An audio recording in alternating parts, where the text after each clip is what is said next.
दोस्तों, आज जैसा कि हम लोग जानते हैं 21 अप्रैल है और 21 अप्रैल को भारत में लोक सेवा दिवस के रूप में मनाया जाता है, civil servants day. Civil servants day 21 अप्रैल को ही क्यों मनाया जाता है, इसके पीछे इसके उद्देश्य क्या थे, एक लोक सेवा आयोग की विकास में क्या भूमिका है के बारे में हम लोग एक एक करके बात करेंगे। 21 अप्रैल को लोक सेवा दिवस मनाने का कारण ये था कि 1947 के आज़ादी के बाद हमारे भारत के प्रथम गृह मंत्री सरदार वल्लभ भाई पटेल ने दिल्ली के मैटकॉफ हाउस में पहले आईएएस बैच ट्रेनिंग के बाद को संबोधित कर रहे थे और उनका वो काफ़ी ओजस्वी संबोधन था और संबोधन के समय उन्होंने उन आईएएस ऑफिसरों के लिए स्टील फ्रेम ऑफ इंडिया कह के संबोधित किया था। स्टील फ्रेम ऑफ इंडिया का मतलब समझते होंगे आप लोग, यानी कि ये भारत के इस्पात हैं, इस्पात की तरह मजबूती प्रदान करेंगे और भारत को आगे की तरफ ले जाएंगे। इसी सिलसिले को आगे बढ़ाते हुए आगे चलकर इसी डेट को ध्यान में रखकर 2006 में भारत सरकार ने ये फैसला लिया कि आज से हर साल 21 अप्रैल को ही लोक सेवा दिवस के रूप में मनाया जाएगा और उस दिन भारत के बेहतर लोक सेवकों को सम्मानित किया जाएगा, जिससे कि उनको प्रोत्साहन मिले और देश के विकास में वो अपनी भूमिका को और बेहतर तरीके से निभा सकें। हम सभी जानते हैं, पहले मैं ये बता दूं आप लोगों को कि भारत में जो अखिल भारतीय सेवा हैं उसमें जैसे कि IAS, IPS, IAS, IPS, IFS, Indian forest service, Indian police service, इस तरह की ये सारी सेवाएं आती हैं। और इनके बारे में अगर हम अपने भारतीय इतिहास की बात करें तो भारतीय इतिहास में शुरुआत से अगर देखें तो सबसे पहले इसकी झलक मौर्य प्रशासन में दिखाई देती है। मौर्य प्रशासन में कुछ पोस्ट मिलते हैं जैसे कि अध्यक्ष, राजयुक्त, पण्याध्यक्ष, शीताध्यक्ष जैसे सिविल सेवा अधिकारी महत्वपूर्ण भूमिका निभाते थे। इसके बाद आगे चलकर वर्तमान में अगर हम देखें तो सबसे पहले इसकी आधुनिक काल में नींव डाली वारेन हेस्टिंग्स ने और उसी को आगे बढ़ाया कॉर्नवालिस ने। इसलिए भारत में सिविल सेवा का जनक कॉर्नवालिस को कहा जाता है। अब हम यहाँ ये बात करते हैं कि जिस उद्देश्य से या जिस उद्देश्य को लेकर इनका गठन किया गया था, भारत में प्रधानमंत्री नेहरू से लेकर मोदी तक सभी लोगों ने इनके बारे में बात की है, क्योंकि वो लोग जानते हैं कि इनकी कितनी महत्वपूर्ण भूमिका है।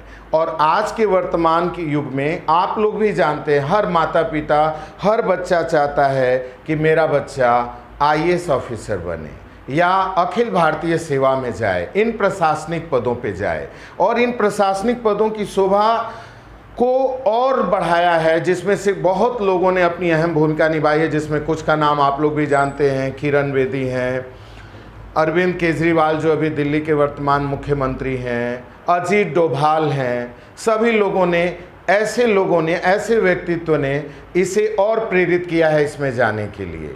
हालांकि कभी कभी लोग ये सोचते हैं कि इस पद पे जाने से ज़्यादा पैसे मिलेंगे या नाम होगा, लेकिन सबसे महत्वपूर्ण जहाँ तक मैं समझता हूँ ये है कि ये आपको भारत में सबसे बेहतर प्लेटफॉर्म प्रोवाइड करता है भारत के लिए, भारतीय समाज के लिए, उसके नागरिकों के लिए कुछ अच्छा कल्याणकारी कार्य करने के लिए।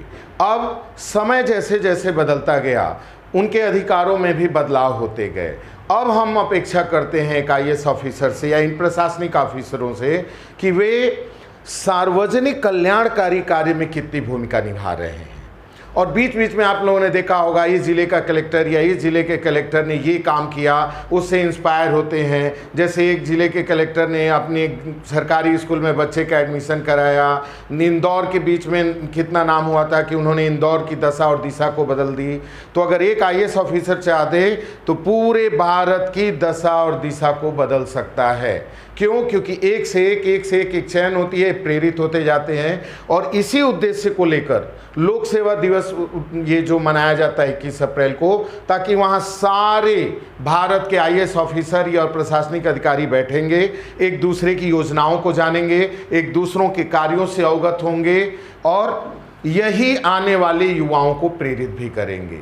आज की डेट में जो युवा जो इसको लेकर तैयारी कर रहे हैं, इसमें जाने के इच्छुक हैं और जो आज वर्तमान में इन पद पे हैं, सबसे पहले तो मैं उन सभी को आज के दिन शुभकामनाएं और बधाई देता हूं और ये उम्मीद करता हूं कि आने वाले दिनों में जो युवा आगे आएंगे, क्योंकि इन युवाओं की इतनी बड़ी भूमिका और इन पदों की इतनी बड़ी जिम्मेदारी है। जैसे कि आप जानते हैं कि भारत के 4 स्तंभ गिनाए जाते हैं। ये 4 स्तंभ कार्यपालिका यानी एग्जीक्यूटिव, न्यायपालिका ज्यूडिशरी, विधायिका लेजिस्लेचर और चौथा स्तंभ कहा जाता है मीडिया को, न्यूज़ चैनल्स को। इन चारों को बेहतर कोऑर्डिनेट करने का ही काम है प्रशासनिक अधिकारियों का। प्रशासनिक अधिकारी जैसे कि जो भी कार्यपालिका एग्जीक्यूटिव में नीतियां बनाई जाती हैं, जो हमारे मंत्री हैं, कैबिनेट मंत्री हैं, जो हमारी सरकार, केंद्र सरकार, राज्य सरकार जिन नीतियों को बनाती है, उन नीतियों को अमली जामा पहनाने या क्रियान्वयन करने का अहम भूमिका इन प्रशासनिक अधिकारियों पर होता है। और आज के जो प्रशासनिक अधिकारी हैं वो इन्हें कार्यान्वयन के साथ साथ सरकार में अपनी नीतियों को भी बताने का और निर्धारण करने का काम करते हैं। तो सारा विकास ही इन्हीं पर आकर टिक जाता है। एक बार याद आता है मुझे कि राजीव गांधी जी ने कहा था कि हम केंद्र से 1 रुपये भेजते हैं लेकिन आम जनता के पास जाते जाते ये 20 पैसा हो जाता है। अगर भारत का हर IAS ऑफिसर चाह दे तो भारत, जो आज हम डेवलपिंग कंट्री कहते हैं, उसे डेवलप बनने में समय नहीं लगेगा। एक फिल्म आई थी, उसका एक डायलॉग मुझे याद आता है। सिंघम फिल्म में हीरो कहता है कि अगर पुलिस चाह दे तो बड़ी बड़ी वारदातें तो छोड़ो, मंदिर से एक चप्पल तक चोरी नहीं हो सकता। उसी तरह अगर IAS ऑफिसर अगर चाह दे तो भारत का विकास रोका ही नहीं जा सकता। और ये एक जो खास प्रशासनिक ढांचा जिसमें कि आज थोड़ी कमियां भी हैं, भ्रष्टाचार और ऐसे बहुत सारे मुद्दे, इन्हें आसानी से दूर किया जा सकता है। लेकिन कभी कभी काफ़ी दुख तब होता है जब हम देखते हैं कि ये IAS ऑफिसर आय से अधिक संपत्ति कर लिया। जहां इतने अच्छा कर रहे हैं वहीं कुछ, हालांकि हर जगह जहां सकारात्मकता है वहां कुछ साथ में नकारात्मकता ज़रूर होती है। लेकिन ये दिवस इसी उद्देश्य से मनाया जाता है कि इन्हें प्रोत्साहन दिया जा सके, इनके अच्छे कामों के लिए इन्हें सम्मानित किया जा सके। और मैं पूरी उम्मीद करता हूं कि जो युवा इस पद से आकर्षित होकर इसके लिए तैयारी करते हैं वो इन चीज़ों का ध्यान रखें, क्योंकि इससे बेहतर, क्योंकि पैसे कमाने के लिए बहुत सारे सोर्सेज होते हैं, लेकिन भारत के लिए कुछ करने का मौका यही प्लेटफॉर्म प्रदान करता है। साथ ही आप जानते होंगे कि हमारे भारत के वो पहले महान व्यक्ति जो पहले इस सेवा पद पे चुने गए थे, वो विश्वविख्यात कवि रविन्द्रनाथ टैगोर के बड़े भाई सत्येंद्र नाथ टैगोर जी थे, जो पहली बार इस पद को सुशोभित किए थे, पहले भारतीय थे। इसी तरह पहली भारतीय जो महिला थी वो थी अन्ना राजम मल्होत्रा, जो कि केरल से आती थी। तो इन सभी महान हस्तियों ने आने वाले युवाओं को हमेशा इंस्पायर करते रहेंगे। और आज की जो युवा पीढ़ी है ये ज़रूर ये बात को ध्यान दे कि इसके लिए हमें क्या करना है, उसका एक लक्ष्य हो, और ये खास कि कैसे हम भारत को आगे बढ़ाएं, भारत को कैसे विश्व में नाम दिलाएं। विश्व में इसका कैसे, जैसे कि कई कमियां हैं, उन कमियों को कैसे सुधारा जा सके, ये सारी चीज़ें हम सब के मिलने से एक सार्थक प्रयास से होगा, जिसमें इनकी भूमिका बहुत महत्वपूर्ण है। एक बार फिर इन सबको आज के दिवस पे बधाई देता हूँ, शुभकामनाएं देता हूँ। धन्यवाद।